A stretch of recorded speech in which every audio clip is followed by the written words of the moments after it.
Namun sobat, rupanya perjalanan Aminur Rashid dalam mengelola kebun sawitnya tidak selalu mulus. Tantangan sering sekali muncul, di mana salah satunya adalah tindakan yang tidak bertanggung jawab dari pihak tertentu yang mencuri hasil panennya.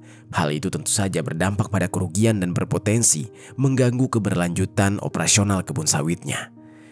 Halo Sobat Pena, apa kabar hari ini? Assalamualaikum warahmatullahi wabarakatuh. Hari ini kita akan kembali membahas kejadian-kejadian mengerikan, kisah nyata yang terjadi di muka bumi ini. Kisah tragis kali ini terjadi di daerah Labuhan Batu Utara, Sumatera Utara pada tahun 2021.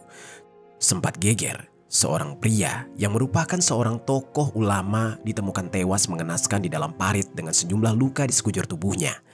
Pergelangan tangannya juga sampai putus. Tindakan keji tersebut rupanya dilakukan oleh pekerjanya sendiri.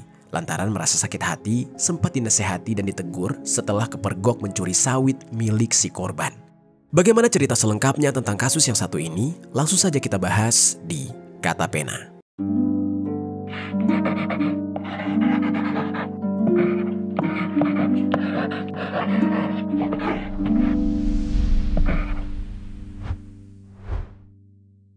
Ketua Majelis Ulama Indonesia Kabupaten Labuhan Batu Utara, Sumatera Utara, selesai dianiaya karyawannya sendiri. Korban ditemukan di dalam sebuah saluran drainase dengan kondisi tangan. Sebelum kita mulai ke ceritanya, jangan lupa untuk subscribe channel ini dan bagikan video ini ke teman-teman kalian.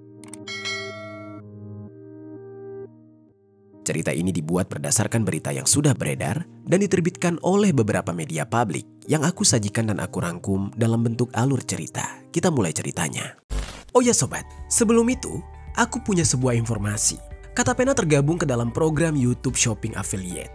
Buat kalian yang ingin mencari barang-barang elektronik yang keren dan bagus dan juga murah, aku punya beberapa rekomendasi produk untuk kalian. Kalau kalian tertarik, langsung saja cek link produk di pojok kiri bawah untuk pembeliannya. Di Sumatera Utara, ada seorang tokoh agama yang sangat dihormati oleh masyarakat sekitar, yang tepatnya di wilayah Labuhan Batu Utara. Namanya Aminur Rashid Arwan. Orang-orang di sekitar lingkungannya biasa memanggil dia dengan nama Ustadz Aminur Rashid. Saat itu, Ustadz Aminur Rashid ini mengemban amanah sebagai Ketua Majelis Ulama Indonesia atau MUI untuk daerah Labuhan Batu Utara. Tak hanya sebagai Ketua MUI, Aminur Rashid juga merupakan Ketua Forum Kerukunan Umat Beragama atau FKUB yang ada di Labuhan Batu Utara dan salah satu pemimpin Badan Amil Zakat Nasional atau Basnas di Labuhan Batu Utara. Sebagai seorang pemimpin lembaga keagamaan, khususnya dalam perannya sebagai Ketua MUI Labuhan Batu Utara, dia bertugas memberikan fatwa dan panduan keagamaan kepada masyarakat muslim di wilayahnya. Sosoknya dikenal tegas dalam menegakkan prinsip-prinsip Islam. Selain memimpin dalam lembaga keagamaan, Aminur Rashid juga memiliki kontribusi besar dalam mengembangkan kehidupan keagamaan di Kabupaten Labuhan Batu Utara. Dan sebagai tokoh agama, dia dikenal aktif dalam berbagai kegiatan keislaman, termasuk sering memberikan ceramah keagamaan, pelatihan imam, dan penyuluhan hukum Islam. Bahkan dia juga membantu menanamkan ilmu agama di kalangan para pelajar di wilayah Labuhan Batu Utara, di mana dia juga aktif sebagai tenaga pendidik yang sehari-harinya mengajar di salah satu sekolah aliyah yang berada di Labuhan Batu Utara. Dengan dedikasi tersebut, membuat dia sangat dihormati oleh berbagai kalangan, baik masyarakat umum maupun tokoh agama lain. Apalagi Aminur Rashid juga dikenal sebagai sosok yang adil dan bijaksana. Dan walaupun dia merupakan tokoh agama yang dihormati, yang membuat masyarakat kagum kepadanya adalah dia tetap hidup di dalam kesederhanaan. Jadi di saat itu, selain menyibukkan diri dalam urusan keagamaan dan kepemimpinan, Aminur Rashid juga punya kebun sawit dan memelihara beberapa hewan ternak. Yang mana rupanya Aminur Rashid kerap meluangkan waktu untuk secara langsung mengurusi kebun sawit dan ternak-ternaknya tersebut. Meski tidak sepenuhnya, karena selain dia juga punya kesibukan yang padat, Aminur Rashid juga ingin membuka peluang kerja untuk masyarakat sekitar agar punya penghasilan. Jadi di saat itu, dia berpikir dia harus punya karyawan. Dalam menjalankan bisnisnya, mengelola kebun sawit, Aminur Rashid melakukan dengan penuh ketekunan dan tanggung jawab. Meskipun dia dikenal sebagai sosok yang santun dan penuh empati, Aminur Rashid menyadari bahwa keberhasilan usaha tidak hanya bergantung pada keramahan, tapi juga memperlakukan ketegasan dan disiplin yang konsisten. Dia memahami bahwa manajemen yang baik adalah kunci agar operasional kebunnya berjalan lancar, produktivitasnya meningkat, dan keuntungan yang diperoleh pun jadi optimal. Harapannya, dengan penghasilan yang besar dari penjualan hasil panen, kesejahteraan para pekerjanya pun turut meningkat.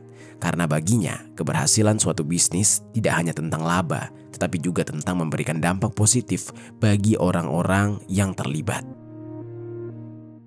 Namun sobat, rupanya perjalanan Aminur Rashid dalam mengelola kebun sawitnya tidak selalu mulus. Tantangan sering sekali muncul, di mana salah satunya adalah tindakan yang tidak bertanggung jawab dari pihak tertentu yang mencuri hasil panennya. Hal itu tentu saja berdampak pada kerugian dan berpotensi mengganggu keberlanjutan operasional kebun sawitnya. Yang lebih mengecewakan lagi bagi Aminur Rashid adalah ketika dia mengetahui bahwa pelaku dari tindakan mencuri tersebut ternyata salah satunya adalah pekerjanya sendiri. Pekerja yang mencuri ini bernama Supriyanto atau yang akrab dipanggil dengan nama Anto Dogol. Anto ini masih bertetangga dengan Aminur Rashid yang juga tinggal di wilayah Kelurahan Gunting Saga, Kecamatan Kuala Selatan, Labuhan Batu Utara. Sehari-hari, dia bekerja di kebun sawit milik Aminur Rashid dan di lingkungan sekitar termasuk di lingkungan kerjanya, Anto ini dikenal sebagai orang yang suka iseng dan suka mengutil, di mana perangainya tersebut sering sekali merugikan orang lain, termasuk juga merugikan bosnya sendiri, yaitu Aminur Rashid. Entah di saat itu mungkin Anto yang sebenarnya sudah memiliki penghasilan tetap dari pekerjaannya ingin mempunyai penghasilan lebih, di mana untuk mencari penghasilan lebih tersebut dia malah mencari keuntungan melalui hal yang curang, yaitu mencuri sawit di kebun tempat dia bekerja. Sudah mana tukang mengutil, Anto juga ternyata adalah orang yang temperamen. Karena aksi mengutilnya yang sering sekali ketahuan oleh bosnya sendiri yang membuat dia juga jadi sering dinasehati. Rupanya di saat itu, Anto yang sering dinasehati lama-kelamaan jadi geram dan menyimpan dendam terhadap bosnya sendiri. Padahal dia sadar apa yang dia lakukan itu adalah kesalahannya. Benar-benar perbuatan yang tidak tahu terima kasih. Padahal kehidupan Anto sudah ditolong oleh sang ketua MUI tersebut dengan cara diberikan pekerjaan. Tapi Anto malah menyimpan dendam terhadap bosnya atas kesalahannya sendiri. Atas perangai Anto, Aminur Rashid sebagai bos yang memiliki kesabaran luas mulanya memang memaklumi dan memaafkannya. Aminur Rashid juga kerap memberikannya nasihat yang sebagai bentuk kepeduliannya terhadap pekerjanya tersebut, di mana Aminur Rashid mengingatkan perbuatan Anto adalah sesuatu yang tidak bisa dibenarkan, dan dia berharap Anto bisa berubah suatu hari untuk menjadi lebih baik, sehingga uang yang dia hasilkan juga jadi berkah. Namun, setelah sering sekali diberi pengampunan, dimaafkan, dan juga selalu diberi nasihat, bukannya mengerti dan jera, Anto justru jadi meremehkan dan terus-menerus mengulangi kesalahannya yang membuat Aminur Rashid lama-kelamaan sebenarnya mulai lelah untuk memperingatkan Anto. Karena sebijak apapun dan sesabar apapun seorang Aminur Rashid, rasanya tidak akan tahan jika terus-menerus harus seperti ini. Hingga tibalah pada suatu hari, Aminur Rashid kembali memergoki pekerjanya ini mencuri buah sawitnya lagi. Kejadiannya tepat pada hari Senin tanggal 26 Juli tahun 2021 sekitar pukul 9 pagi. Di saat itu Aminur Rashid tengah mampir ke kebun sawitnya. Dan kembali lagi Aminur Rashid melihat pekerjanya itu, yaitu Anto, bersama rekannya yang bernama Solihin, kedapatan sedang mencuri buah sawit. Aminur Rashid yang melihat hal tersebut lantas menghampiri keduanya. Tidak bosan, Aminur Rashid pun kembali menasihati mereka agar jangan mencuri buah sawit di kebunnya, khususnya Anto yang sudah sering kedapatan. Entah mungkin karena sudah terlanjur terjadi, kali ini Aminur Rashid sebagai bos ingin bersikap lebih tegas. Namun Anto yang kembali terpergok lagi. Bukannya menyesal, dia malah jadi emosi terhadap si bosnya tersebut. Setelah ditegur, Anto merasa dirinya terus-menerus dinasehati jadi muak juga dan semakin merasa dendam terhadap Aminur Rashid. Dan Anto yang tidak tahan lagi malah meluapkan dendamnya kepada Aminur Rashid dengan cara yang sangat kejam. Pada hari itu, dia mencoba untuk menahan terlebih dahulu. Dan singkat ceritanya, tibalah keesokan hari. Emosi Anto yang masih meluap-luap mendorong Anto untuk menyiapkan sebilah parang demi membalaskan dendamnya kepada si ketua MUI. Dalam emosinya yang kian memuncak, Anto yang sudah gelap mata rupanya berniat ingin mengakhiri hidup bosnya tersebut. Tibalah pada pukul 4 sore, Anto dengan sengaja menuju ke jalan yang biasanya dilewati oleh Aminur Rashid. Anto memutuskan untuk menunggu kedatangan bosnya tersebut di depan rumah salah satu warga di jalan utama lingkungan 6 Panjang Bidang 2, Kelurahan Gunting Saga, Kecamatan Kualuh Selatan, Labuhan Batu Utara, yang di saat itu juga dekat dengan rumah bosnya itu. Dari balik pohon kelapa, Anto mengasah parangnya dengan batu, memastikan parangnya tersebut akan sangat tajam dan sangat mematikan saat dia tebaskan ke arah kepala Aminur Rashid nantinya. Hingga beberapa waktu kemudian, tepatnya pada jam 4:55 sore, masih sambil mengasah parangnya, penantian Anto akhirnya tiba. Dia melihat targetnya, yaitu Aminur Rashid yang lewat menggunakan sepeda motornya yang berjenis Honda Astrea Legenda bernomor polisi BK4846JA berwarna hitam. Di mana pada saat itu, sang ketua MUI baru saja pulang mengarit rumput untuk diberikan sebagai pangan hewan ternaknya. Di dalam perjalanannya, Aminur Rashid yang di saat itu mulai berjalan mendekati arah tempat Anto bersembunyi, membuat Anto langsung bersiap-siap dengan parang yang dia genggam sekuat-kuatnya. Saat benar-benar sudah dekat, Anto segera melompat menghadang perjalanan Aminur Rashid yang membuat Aminur di saat itu terkejut dan langsung menghentikan laju motornya. Aminur Rashid yang bingung dengan aksi pekerjanya yang tiba-tiba berdiri menghadangnya. Dia di saat itu tidak sempat bertanya, karena dengan cepat Anto langsung mengayunkan parangnya ke arah kepala belakang Aminur Rashid. Aminur Rashid yang di saat itu menyadari kalau dirinya hendak diserang dengan parang, tiba-tiba merasa panik. Dia dan motornya pun langsung jatuh ke arah kiri. Aminur Rashid yang terjatuh ternyata melihat dengan jelas ketika itu si pekerjanya menyerangnya dengan parang, sehingga Aminur Rashid mencoba untuk bangkit, mencoba untuk kabur sambil berusaha menangkis serangan parang tersebut. Di saat itu dia menangkis menggunakan tangan kirinya, yang malah membuat tangan kirinya menjadi tertebas dan seketika putus. Aminur Rashid di saat itu terkejut karena tangannya terlepas, putus, mengeluarkan cairan merah yang sangat banyak, dan dia benar-benar merasa kesakitan. Dia di saat itu terjatuh ke arah kiri, di mana di samping kirinya itu ada sebuah parit, sehingga sang ketua MUI tersebut malah jatuh ke dalam parit dengan keadaan terlentang. Dan seperti tidak memberikan kesempatan sama sekali, Anto langsung menyerang lagi. Dia secara brutal menebas dengan parang ke bagian tubuh Aminur Rashid. Aminur Rashid di saat itu mencoba berteriak minta tolong, namun ternyata Anto lebih cepat melumpuhkannya dengan serangan demi serangan yang lebih brutal lagi ke arah wajahnya, yang membuat hidung, pelipis, serta bola mata kiri sang ketua MUI sampai robek dan mengeluarkan banyak cairan merah. Meskipun sudah terkena serangan yang brutal dari Anto, namun Aminur Rashid rupanya masih bisa bertahan. Dia berusaha untuk menyelamatkan diri, berusaha menghindar, dan tentunya Anto tidak bisa membiarkan dia begitu saja. Anto yang kesetanan langsung menyerang Aminur Rashid kembali, yang di saat itu posisinya masih terlungkup dan dia kembali menerima serangan brutal. Anto kembali mengayunkan parang ke arah leher belakang Aminur Rashid, kemudian beralih ke kepala belakang, kepala bagian atas, yang membuat Aminur Rashid seketika penuh dengan luka di sekujur tubuhnya. Cairan merah mengalir deras dari setiap luka yang diterimanya. Aminur Rashid di saat itu tidak bisa melawan lagi. Dia tidak punya cukup tenaga. Hingga beberapa waktu kemudian, dia pun benar-benar tidak dapat menahan rasa sakit dan dia dalam posisi sekarat. Sementara itu, keributan yang terjadi di lokasi tersebut segera menarik perhatian banyak orang. Suara gaduh dan kekacauan itu membuat sejumlah warga di sekitar mendekat untuk mencari tahu apa yang sebenarnya sedang terjadi.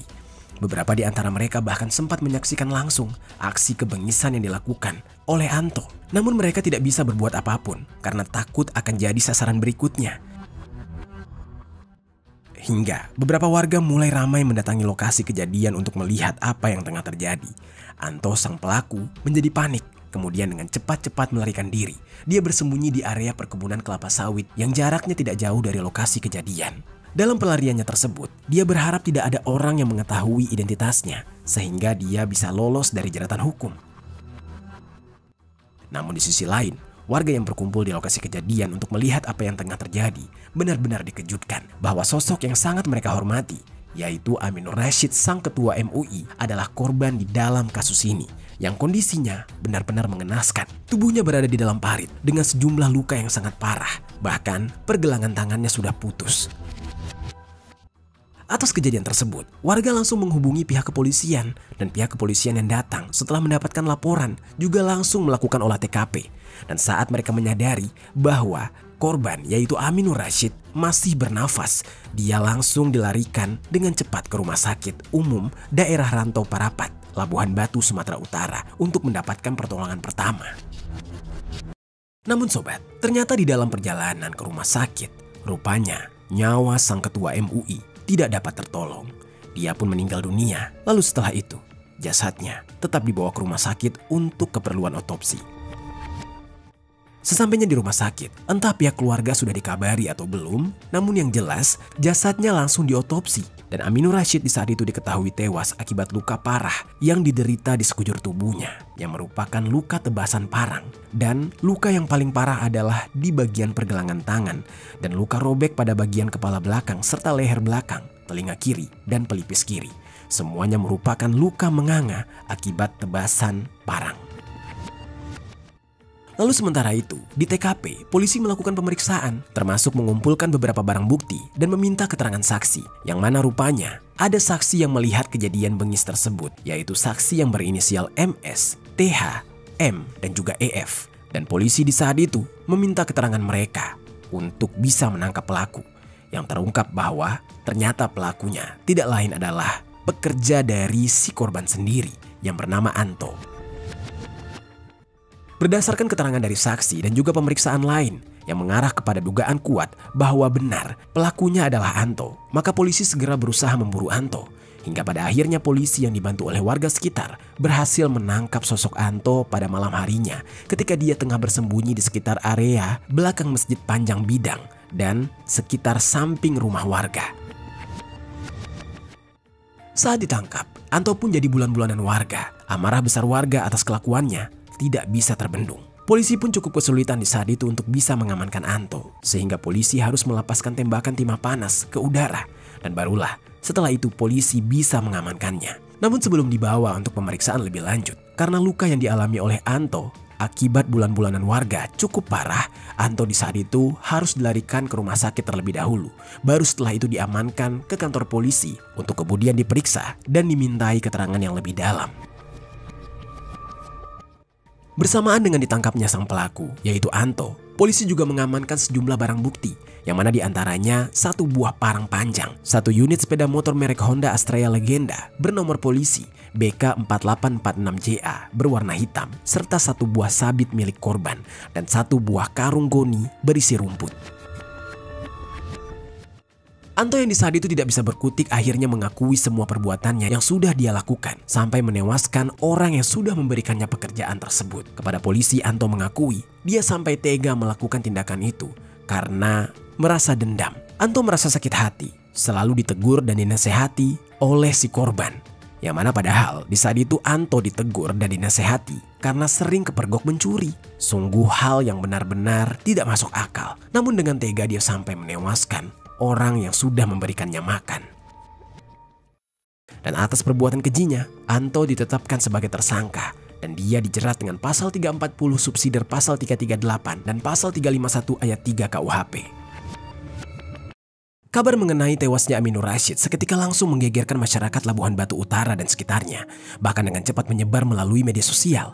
Kepergian sang ketua MUI meninggalkan duka yang mendalam bagi keluarga, kerabat, serta masyarakat yang mengenalnya sebagai sosok ulama yang berdedikasi dalam membina umat dan menjaga keharmonisan sosial di wilayah tersebut.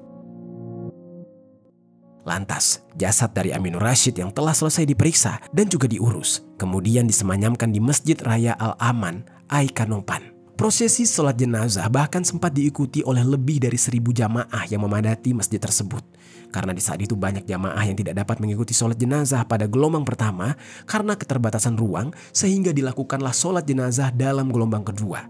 Saking banyaknya orang yang menghormati sosok dari korban ini.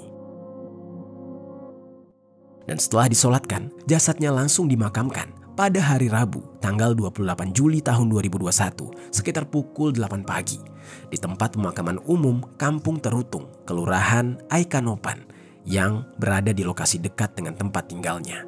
Suasana haru menyelimuti prosesi pengantaran jenazah dari masjid menuju ke tempat pemakaman umum. Teriakan takbir bergema dan sebagian jemaah khususnya pihak keluarga tidak kuasa menahan air mata saat mengiringi kepergian sang ketua MUI Labuhan Batu Utara tersebut. Prosesi pemakaman juga dihadiri oleh berbagai kalangan, termasuk seorang Bupati Labuhan Batu Utara yang bernama Hendrianto Sitorus dan Wakil Bupati Haji Samsul Tanjung dan Ketua DPRD Labuhan Batu Utara Haji Indra Suryabakti Simatupang serta Ketua MUI Sumatera Utara Dr. Haji Maratua Simanjuntak serta sejumlah pejabat lain serta tokoh masyarakat dan organisasi kemasyarakatan Islam di Labuhan Batu Utara. Tragedi yang menewaskan sang Ketua MUI Labuhan Batu Utara Aminur Rasyid Arwan menuai kecaman keras dari berbagai pihak termasuk MUI Pusat yang meminta agar pelaku dihukum seberat-beratnya. Khususnya pihak keluarga yang sangat merasakan kehilangan juga menuntut keadilan agar pelaku yang bernama Supriyanto alias Anto Dogol dihukum setimpal atas perbuatannya. Mereka pun bersama-sama mengawal kasus tersebut di pengadilan. Hingga akhirnya putusan di Pengadilan Negeri Rantau Parapat Sumatera Utara pada tanggal 9 Februari tahun 2022, majelis hakim menjatuhkan hukuman penjara seumur hidup terhadap Supriyanto alias Anto Dogol alias Anto Kolot karena terbukti bersalah menghabisi nyawa seorang ketua MUI Labuhan Batu Utara Aminur Rasyid Arwan. Itu dia sobat, kisah yang sangat mengerikan. Kasus penghilangan nyawa yang dilakukan oleh seorang pekerja sawit yang bernama Anto terhadap bosnya yang merupakan seorang ketua MUI yang mana sangat dihormati hanya karena masalah yang sepele, karena dia sering dinasehati akibat suka mencuri. Apa pelajaran yang bisa kita ambil dari kisah ini?